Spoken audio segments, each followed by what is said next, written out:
The obvious, which I've been telling you guys, we play hard and we shoot. The disappointing part is every single guy came off the bench had a negative plus minus in a game where we ended up having a 24-point lead at one time. And that's not acceptable. To just go in the game and now you let their really good player get going and just come in and just play horrendous offensively. And they're a good team. I've coached at Xavier. You don't go into Xavier and have a chance to win the game unless you got good players. And Coach does a great job. I told him that after the game. I didn't know. I just met him today, and I told him that after the game. So happy we won. Too many bad turnovers, pick sixes, and then somehow, some way, somebody on the bench. I mean, I know Danny contributed, and in his defense, he was in the game with the other bench guys, so that's why he had a plus minus -1 or 2 or something like that. But the bench has to help us. I mean, I get they're all first-time Division I guys with the exception of Luka. But you can't go in the game and have negative deficiencies. At worst, we got to get an even. But it's we'll keep working.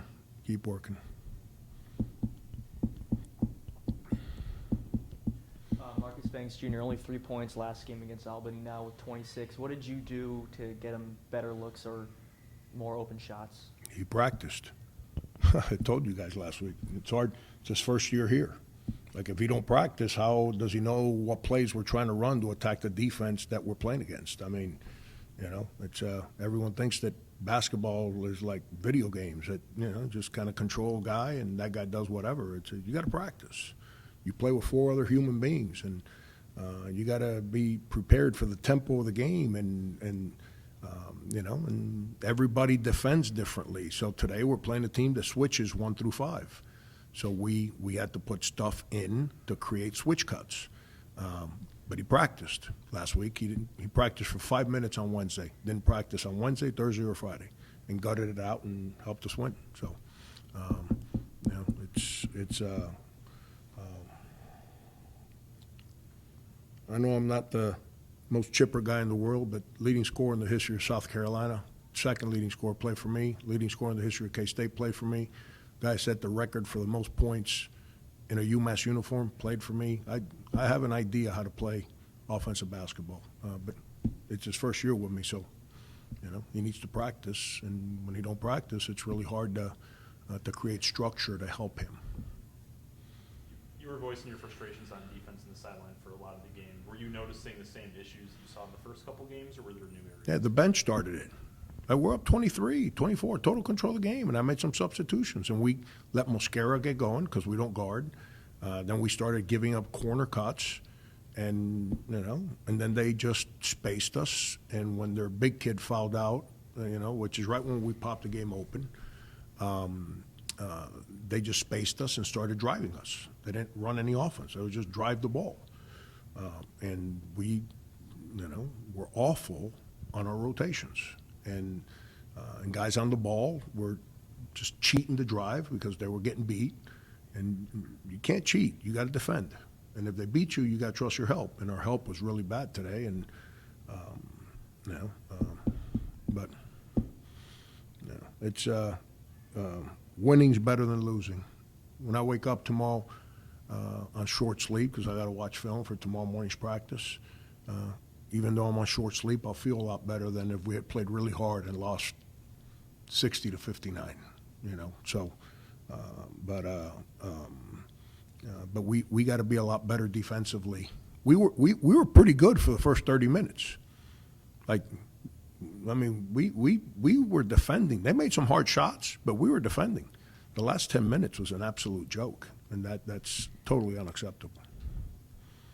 Coach, we saw DHS go down late in that second half, holding space. Can you give us a little bit of an update? Yeah, I got no idea. He said he got hit in the nose. I got hit with a baseball bat one time, and I actually walked home, and I went to school the next day. So it's, I have no idea. I haven't talked to the trainer. It says he got hit in the nose, so. 5'7" for Danny Carlucci tonight. How have you seen him develop so far in freshman year? Yeah, Danny's a good player, man. You're not like the best point guard in New York City by mistake. You don't win every championship there is to win in New York City by mistake. You're not the starting point guard on the national team for the Dominican national team, 19 and under, and not be a good player. Danny, we've recruited good players here. Danny's another one of the guys that we've recruited, and I got to help him because he had some number 13 big athletic kid took the ball from him 3 times, I want to say. He's trying to run our half-court set with a guy all in him. Like he's got to learn that. Like those are bad. Those are 3 bad turnovers. He's got to eliminate those. But Danny's a good player. I'm happy he played well because he's had a great summer and a great preseason.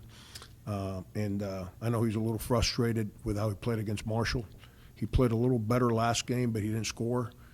Today he played with a little pep in his step, and offensively, he always plays hard defensively.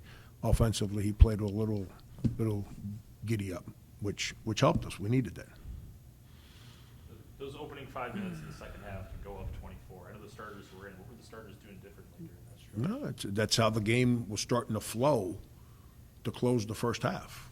If Leo doesn't have, middle drive, run up off the baseline and stand flat-footed so he can drop it for a layup, and then take the ball out of bounds and throw it to their guy to dunk it, those are bad plays. Those are bad plays. We had gained control of the game at the end of the first half. The lead would not have been 10 at halftime if we don't make those bad plays at the end of the first half. We're probably up 12, 13, 14, and we came out in the second half, and we continued to play with the same force defensively, the same discipline defensively, with passing that ball. We had some great sequences passing the basketball today. And again, when the ball moves and body moves, it's hard to defend good shooters. So, Marcus and KJ created separation with their movement, and we found them, and they made shots. And then when they got spread out, then Leo started scoring on the inside against them. So we got balance there with those guys. We got to continue to work at it and grow. But as well as we played for those first 30 minutes, we played equally bad the last 10 minutes. And that's, again, I don't want to take anything away from them. That's why I thought we had played so well, because I thought they're a good team. And popping that game open to 24 and the way we were playing, that's a credit to our guys because they're a good team. Coach, Parker and Bettigall both in back games, double-figure scoring. How much does them kind of getting in this groove really help the team, especially in the longer stretch of the season? Parker and who? Leo? Oh, yeah. No, again, they're all, they're good players. I mean, Leo's, I said it after last game, he's an established 13.5 point-a-game scorer in the WAC conference, which is a big league.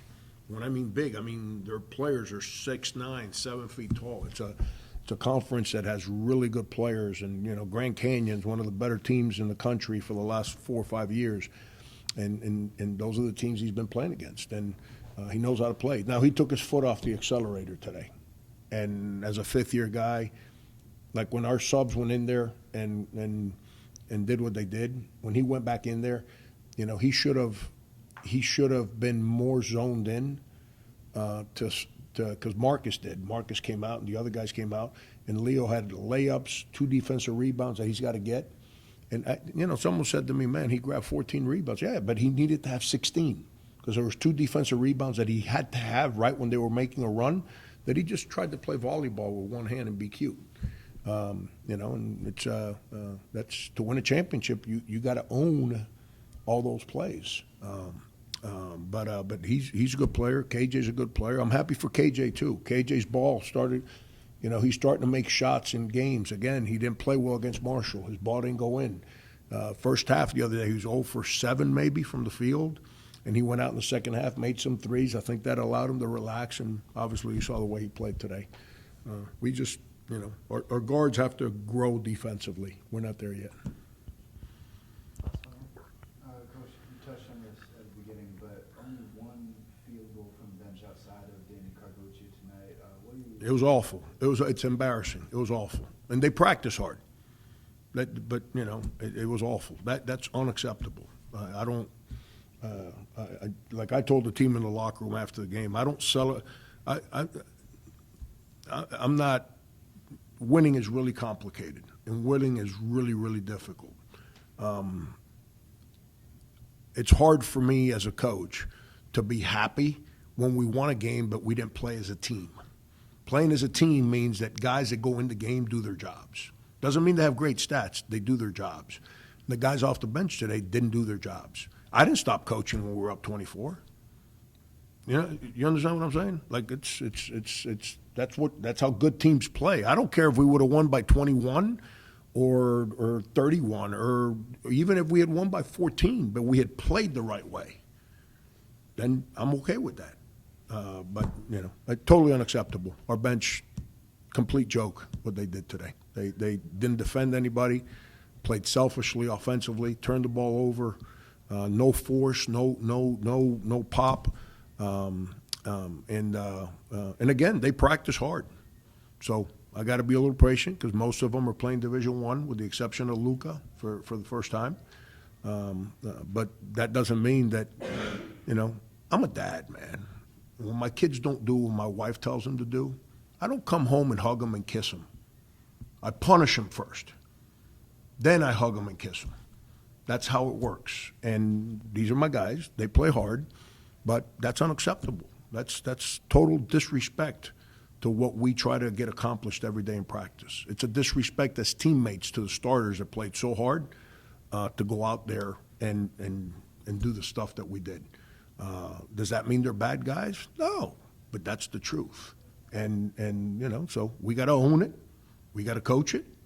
We got to demand that doesn't happen again. And those guys, as they get their experience, they got to figure out a way to play better when the number's called in a game. Thank you.